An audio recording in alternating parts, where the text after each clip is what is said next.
দেখুন, আপনারা কাছ থেকে দেখুন কত সুন্দর হয়েছে। দেখুন কতটা ক্রিস্পি হয়েছে বাইরে।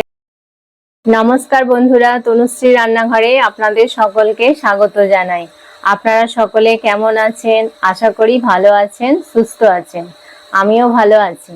তো আজকে আমি বানাবো আমাদের সকলের একটি প্রিয় খাবার, এগরোল। আমরা যখন কোথাও মেলায় যাই বা পুজো দেখতে যাই, এমনকি কোথাও ঘুরতেও যাই, সবসময় আমাদের একটাই খাবারের দিকে লোভ যায়, যে চাউমিন, এগরোল, ফুচকা, এগুলো আমরা খুব পছন্দ করি। তো সেই খাবারের মধ্য থেকেই আমি আজকে একটা বানাচ্ছি, এগরোল। এটা সবার প্রিয়, কারণ যখনই আমরা কোথাও যাই আমাদের আগে লক্ষ্য থাকে স্ট্রিট ফুড এগরোলের দিকে। তো আমি খুব অল্প উপকরণ দিয়েই আজকে এই এগরোলটা বানাবো। সবসময় যে বেশি উপকরণ দিয়ে বানালে খাবার ভালো হয় তা কিন্তু নয়, কম উপকরণ দিয়েও খাবার ঠিকঠাক ভাবে বানাতে পারলে খাবারের স্বাদ হয় অপূর্ব। তো আজকে আমি এই বানাবো যে এগরোলটা, এটা স্বাদ খুবই অপূর্ব।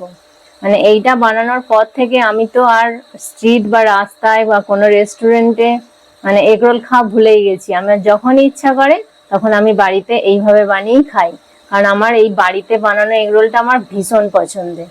আমি অনেক কিছু এতে উপকরণ দিইনি, অনেক কিছু সস বা এটা সেটা আমি খুব একটা ইউজ করিনি, খুব অল্প উপকরণের মধ্যেই, যাতে সবার কাছে এটা সবসময় যেটা উপলব্ধ থাকে সেইগুলো দিয়েই আমি বানাবো। তাহলে চলুন দেখুন আমি কেমন ভাবে এই এগরোলটা বানাই। তাহলে চলুন। আমি ময়দাটা কিন্তু মেখে নিয়েছি, যাতে স্টাফিং এ যেটা দেবো সেটা হচ্ছে শসাকে এরকম ঝিরিঝিরি করে কেটে নিয়েছি, গাজর কুচি কুচি করে কেটে নিয়েছি, পেঁয়াজ এটাও আমি সরু সরু করে ছোট কুচি কুচি করে কেটে নিয়েছি, আর লাগবে লেবু আর কাঁচা লঙ্কা, আর লাগবে এখানে লবণ, আর বিট লবণ লাগবে, গোলমরিচের গুঁড়ো লাগবে, আর টমেটো সস। আমি কিন্তু এখানে চিলি সস ইউজ করব না, আমি ওই জন্য লেবু ইউজ করব। লেবুটা দিলে স্বাদ খুব অপূর্ব হয়। আর লাগবে ডিম, আর আমি এগরোলটা ভাজবো সাদা তেলে। তাহলে চলুন শুরু করি। লেচিটা বেলে নেব। বেলার জন্য আমি একটু রিফাইন তেল দেবো, অল্প করে তেল দিয়ে আমি এটাকে বেলবো। এটাকে গোল করে যতটা বড় করা যায় ততটা বড় করে এটাকে আমি বেলবো।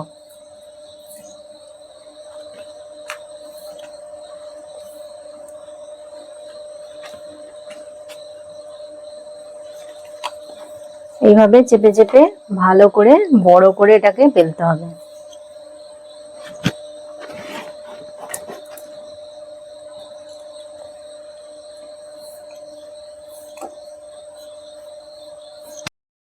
চাটুটা আমার গরম হয়ে গেছে, আর লেচিটা আমার ভালোভাবে বেলা হয়ে গেছে। এবার আমি এটাকে চাটুতে দিয়ে দেবো সেকার জন্য। এটা এক পিঠ আমার সেকা হয়ে গেছে, আমি এবার উল্টো পিঠটা সেকে নেবো ভালো করে। দেখুন বন্ধুরা, আমার পরোটাটা একদম ভালোভাবে সেকা হয়ে গেছে। এবার আমি তেল দিয়ে এটাকে ভেজে নেব। সুন্দরভাবে এটা সেকা হয়ে গেছে। এবার হালকা করে তেল দিয়ে আমি এটাকে দু পিঠ ভালো করে ভেজে নেব।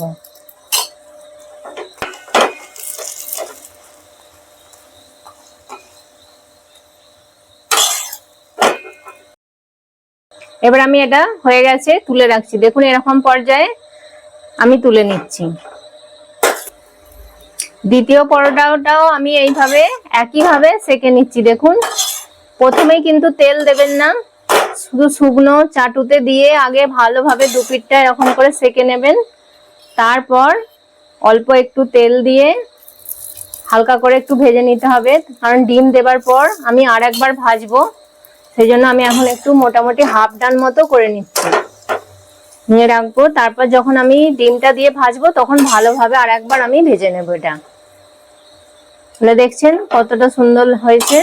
আমি এবার এটাকে তুলে রাখবো। এভাবে আমি সব পরোটাগুলো একে একে এরকম ভাবে ভেজে রাখবো।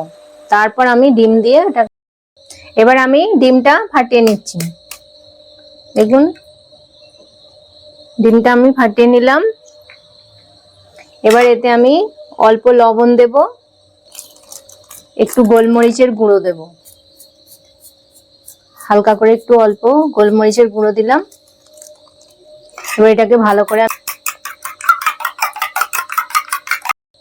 আমি তেল দিয়ে দিচ্ছি। এটা দিয়ে দেব।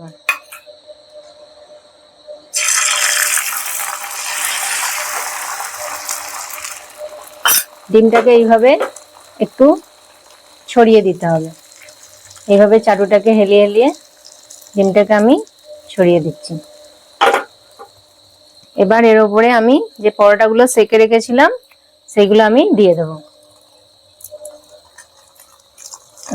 এভাবে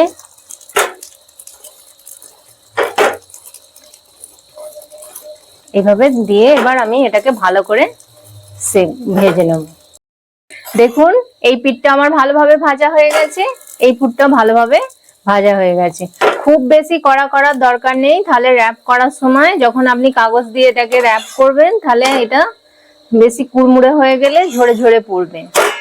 এইরকমই ভাজতে হবে। এবার আমি এটাকে তুলে রাখছি।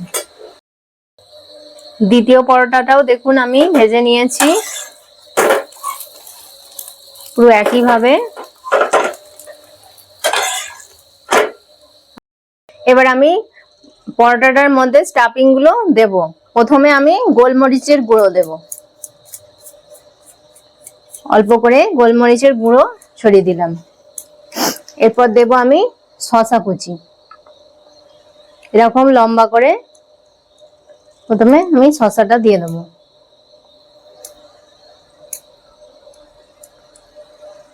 তারপর দেব পেঁয়াজ কুচি,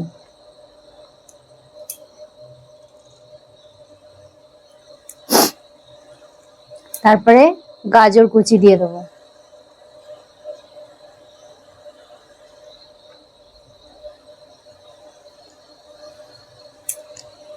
অল্প করে কাঁচা লঙ্কা কুচি দিয়ে দিচ্ছি। যেমন আপনারা যদি বেশি ঝাল খান তাহলে একটু বেশি করে দিয়ে দেবেন, যে যেরকম ঝাল খান সেই অনুযায়ী দিয়ে দেবেন। এবার দেব লেবুর রস। লেবুর রসটা অবশ্যই দেবেন, যেহেতু আমি চিলি সস ইউজ করব না। চিলি সসের থেকে লেবু দিয়ে একবার এইভাবে খেয়ে দেখবেন, খুব সুন্দর টেস্ট হয়। চিলি সসের থেকেও তো এটা ভীষণ ভালো লাগে। আপনারা করে খেয়ে আমাকে বলবেন যে আপনাদের কেমন লেগেছে লেবুর রস দিয়ে।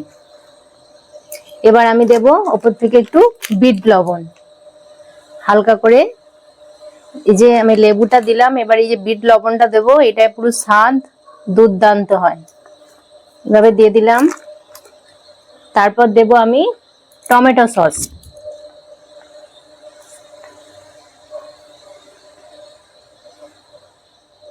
আপনারা যেমন সস খেতে পছন্দ করেন সেরকম দেবেন, কম বেশি বাড়িয়ে নিতে পারেন। এবার আমি এটাকে র‍্যাপ করব। প্রথমে এইভাবে মুড়িয়ে নিয়ে এরকম ভাবে র‍্যাপ করে নিতে হবে। নিয়ে এবার আমি কাগজ দিয়ে এটাকে র‍্যাপ করব। এইরকম কাগজ নেবেন। আপনাদের কাছে বাড়িতে নিশ্চয়ই খাতা আছে, সেই খাতার পাতায় নিলেই হবে। কাগজটা দিয়ে ভালো করে এইভাবে ঘুরিয়ে ঘুরিয়ে নিয়ে পেছন দিকটা এইভাবে ভেতর দিকে পুশ করে ঢুকিয়ে দিতে হবে। দেখুন আমার একটা এগরোল একদম রেডি। আমার র‍্যাপ করা হয়ে গেছে। দেখুন কত সুন্দর লাগছে দেখতে, একদম দোকানের মতো। খেতেও কিন্তু দোকানের থেকেও খুব সুন্দর হয়। আপনারা বাড়িতে হেলদি ভাবে এইভাবে পরিষ্কার পরিচ্ছন্ন ভাবে বানিয়ে খাবেন, কত সুন্দর এগুলো খেতে হয়। আর খেয়ে আমাকে বলবেন এগুলো কেমন লাগলো আপনাদের। একদম কুড়মুড়ে বাইরেটা, আর ভেতরটা তো খুব সুন্দর একদম নরম একটা ডিমের আছে।